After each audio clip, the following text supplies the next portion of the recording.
guys, balik lagi di channel Parvini. Di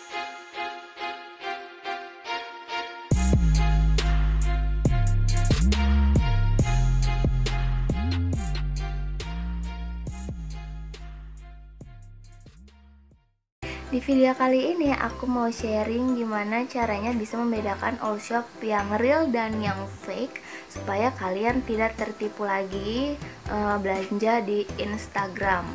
Kalau misalnya belanja di e-commerce kayak Shopee atau Tokopedia itu kan masih terpercaya. Cuma kalau misalkan all shop di Instagram ini nggak punya Shopee atau Tokopedia dan kalian pengen banget belanja di situ, kalian harus banget wajib perhatikan beberapa hal berikut ini. Nah, jadi mungkin banyak banget dari kalian yang ketipu all shop melihat dari testimoninya. Perlu kalian ketahui juga, testimoni itu bisa dimanipulasi. Jadi dia bisa bikin testimoni sendiri gitu loh. Jadi kayak testimoninya tuh nggak beneran. Nah, jadi kalian harus banget wajib perhatiin beberapa hal berikut ini. Yang pertama, jadi kalian harus banget lihat Instagram yang kalian pengen beli itu, lihat kolom komentarnya. Kalau misalkan kolom komentarnya dinonaktifkan, itu kalian udah wajib banget waspada.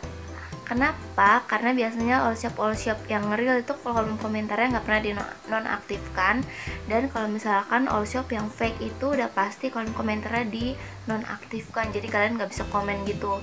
Jadi kalau misalkan udah ada orang yang ketipu tuh, dia nggak bisa komen, "Woi, dasar lo penipu, balikin uang gue."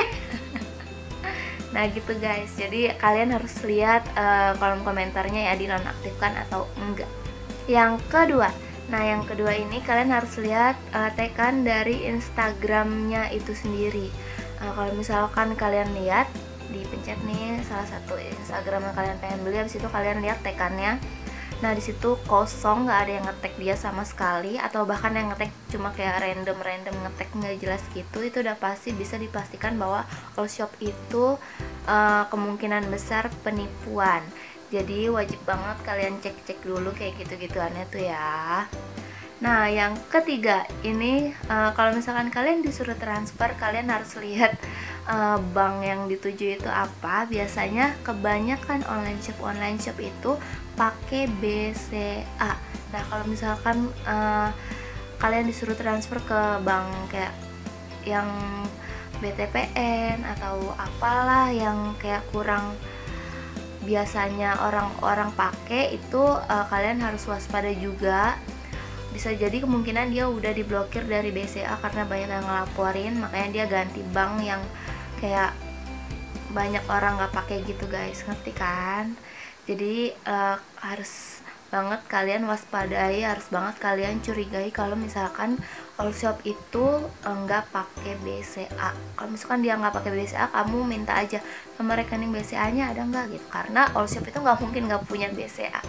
Nah terus yang keempat, kalau misalkan kalian udah nggak misalkan kalian lama nih transfernya, abis itu di kontak terus sama dia, disuruh buru-buruan transfer, dah itu udah pasti banget itu menjuru ke penipuan, karena dia maksa kalian buat transfer terus. Sedangkan kalau misalkan all shop real tuh dia nggak mungkin kayak gitu, karena peminatnya juga banyak. Jadi kayak itu deh, wajib banget kalian curigai kalau misalkan dia ngontek kalian terus, nyuruh buru-buru transfer gitu guys. Oke, jadi mungkin segitu aja 4 ciri-ciri cara ngebedain all shop yang real dan yang fake, supaya kalian tidak tertipu lagi. Jangan kemakan sama testimoni palsu, karena itu bisa dimanipulasi. Oke, don't forget to like, comment, and subscribe. Bye bye.